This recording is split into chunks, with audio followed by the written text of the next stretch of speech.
Hi, welcome to the Compassion Collective. I'm Melinda, and this podcast is a space where we explore compassion in action, the kind that shows up in real, everyday moments. Not the polished, inspirational version, but the kind that grows through experience and connection, and sometimes even through heartbreak. My hope is that each episode helps us understand how compassion shapes us, how it stretches us, and how it connects us to the people and animals who move through our lives. Animals have always been a part of my story. I grew up around them, I learned from them, and found comfort in their presence long before I had the language to explain why. First animal I was ever really responsible for was Charlie Brown, the dog I adopted in college during a time when my mental health was at its lowest.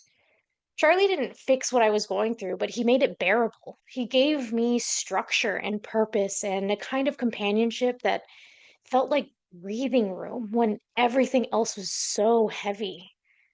Losing him years later, right as my partner and I were taking the next step in our relationship and moving in together, was one of the hardest emotional transitions I've ever experienced. I'm sharing this not to retell a story you'll hear later in our interview, but because it shapes the lens through which I understand compassion. It taught me that compassion isn't always soft. Sometimes it's choosing to show up when you're hurting. Sometimes it's letting yourself be supported. And sometimes it's allowing connection to return after a major loss.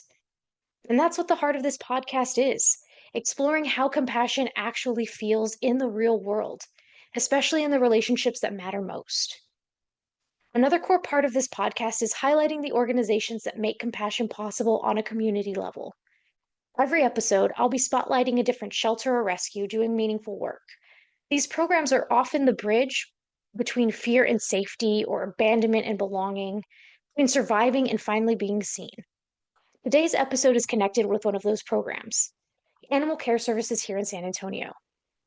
They have a program called Shelter Pause, which gives dogs a chance to decompress, socialize, and show who they really are outside of the shelter environment. Programs like this save lives not just through adoption, but through visibility, connection, and care. Before we step into this interview, I wanted to offer a little framing.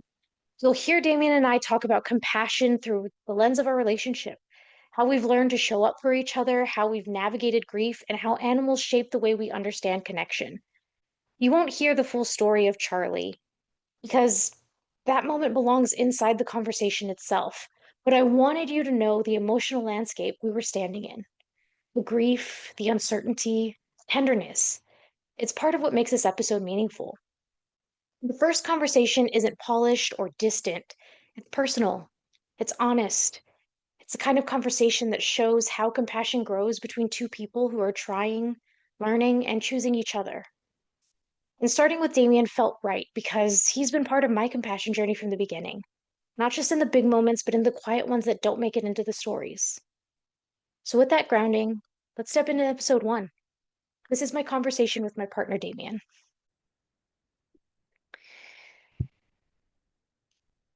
So, this show explores compassion in action, and you've seen how deeply that shows up in my life, especially through animals that we've cared for. So I wanted listeners to meet you because you've been such a big part of that story from the beginning.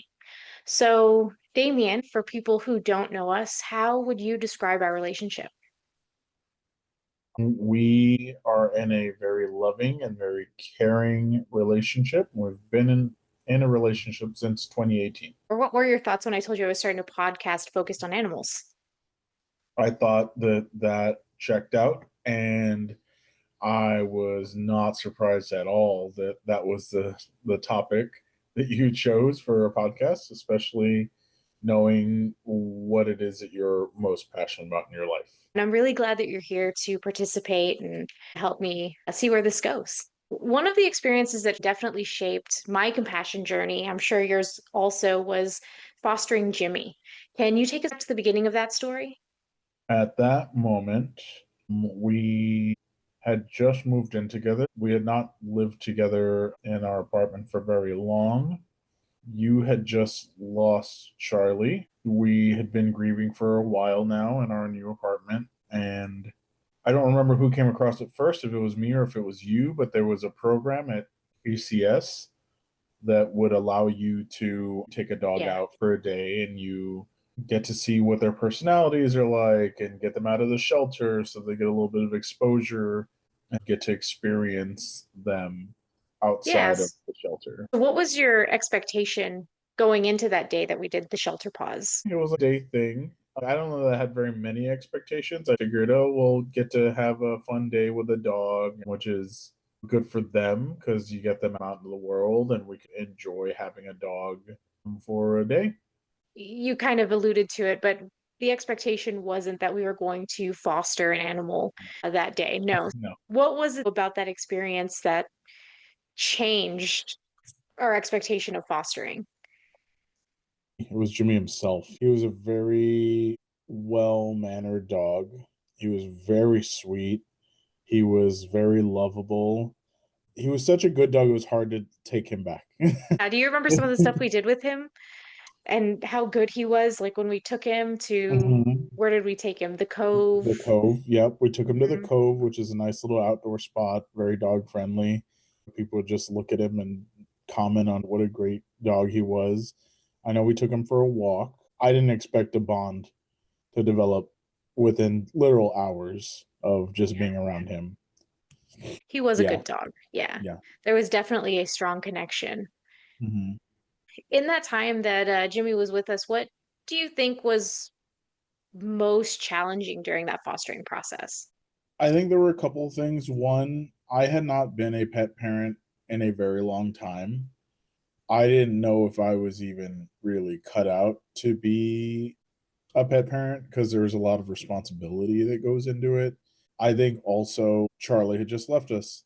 I don't think I knew if I was in a place where I could even make myself vulnerable to accept an animal into my life and make that kind of connection.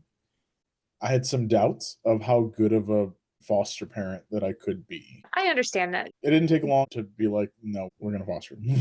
Yeah, it's true. What was the most surprising thing about Jimmy? He's a very large dog.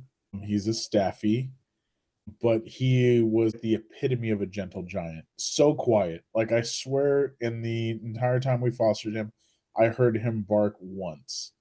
And he was just so gentle. Like that, there's no other word for it. He was a soft guy. He was a big softy. It's really what it was. He was. And I think like the stereotype people have of staffies, you have an expectation. And he didn't have any of those negative stereotypes that sometimes get assigned to dogs like him. I think one of the things that really stands out to me is that day that we took him out for the Shelter Pause program was we took him to my parents' house and my sister had just adopted a kitten.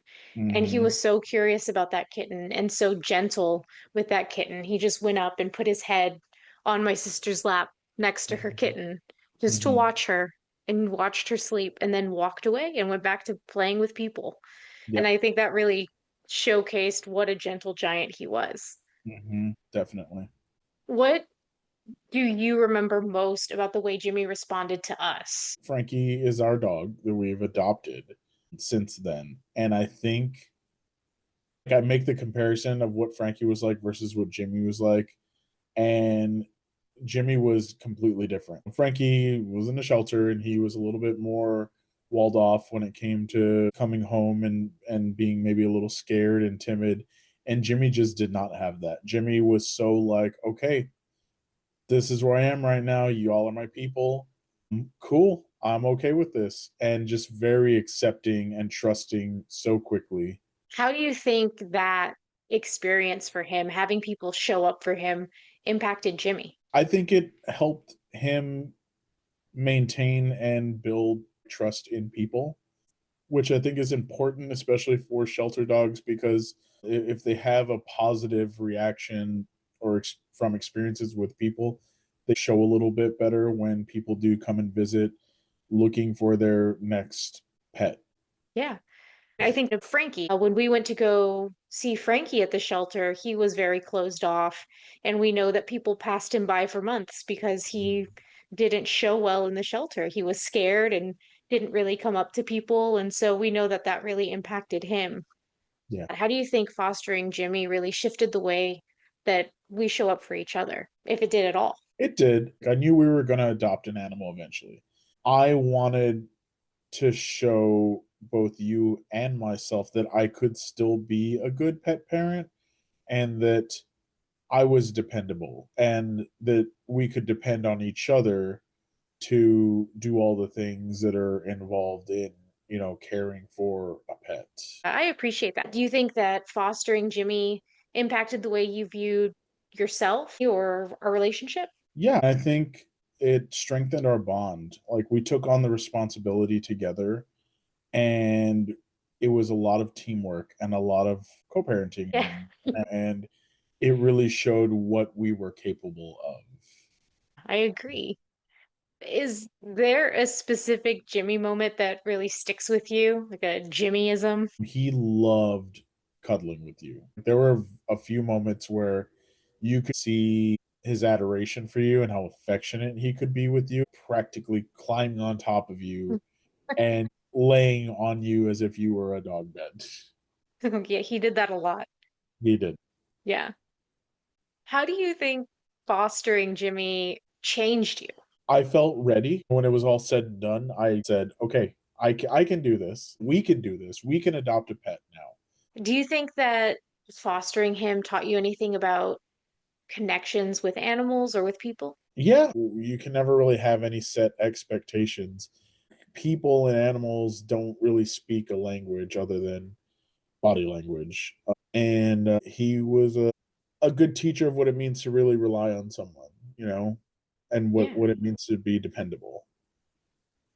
So I think body language can be universal, but it's also very dependent on the specific dog, right? So again, we talk about Jimmy versus Frankie and Mhm. learning how to pick up on that and learning how to read that and Yeah. really approaching it with grace and compassion because not every dog reacts Hmm.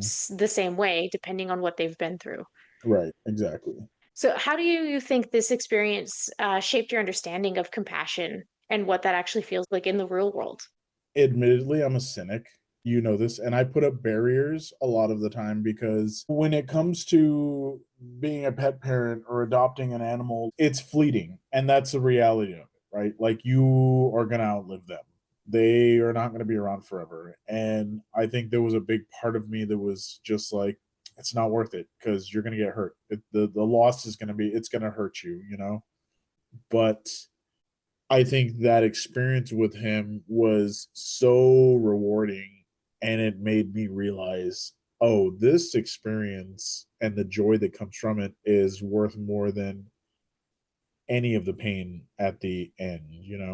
Yeah. So, if someone listening to this is thinking about fostering, what do you think is one thing you would want them to know? I would say just do it. If you're already thinking about it and it's already something you've bounced around in your head, you already have it in your heart to do it. You're ready. Just go for I agree. So, we're fostering another pet. it. Kittens, maybe. What do you think from that experience will stay with us? Knowing that he went to a good home, talking to the family that did adopt him, hearing what their experiences were like, what they had planned for him, and then seeing the photos of his life once he was adopted with them, which is a great life for him. It's exactly what he needed. That'll always stick with me. Just knowing that we were a bridge to that for him. I agree. I think it was amazing that we only had Jimmy for 2 weeks, right? And in that two Yeah. weeks, he very quickly found family that wanted to Hmm. adopt him and who took him. I kept in touch with them for about 2 years. They sent photos. We know he traveled to Michigan to go visit family. He got to play in Yep. snow. He Yep. lives on a ranch where he's able to run around off leash with his siblings. And they are absolutely in love with him. And so it's amazing for me also to really look back on that and think that that wouldn't have been possible without us taking that step to foster him. Yeah, for sure. Thank you so much for being part of this, taking the time to tell Jimmy's story and tell how that really impacted us and our compassion journey and how that led to us eventually adopting. Because we were both grieving Charlie, and I don't think that I was ready for a pet. I wasn't ready to open my heart back up to that until after Jimmy. And I think that really does exemplify just the strong connection that animals and people have and the important role that they play for one another. So thank Yeah. you. No, thank you for having me. Thank you for spending time with us today and for listening to a story that helped shape the heart of this podcast. If this episode resonated with you, I'd love for you to subscribe, share it with someone who cares about animals, or leave a review so more people can join our community. Before we go, I want to highlight the program that helped us connect with Jimmy. That's the City of San Antonio's Animal Care Services Shelter Pause program. It's a simple, powerful way for shelter dogs to get a break from the kennel and a moment of real connection. If you're local, consider volunteering. Even one walk can make a huge difference. Until next time, take care of yourselves, take care of each other, and keep choosing compassion in the moments that matter. Thanks.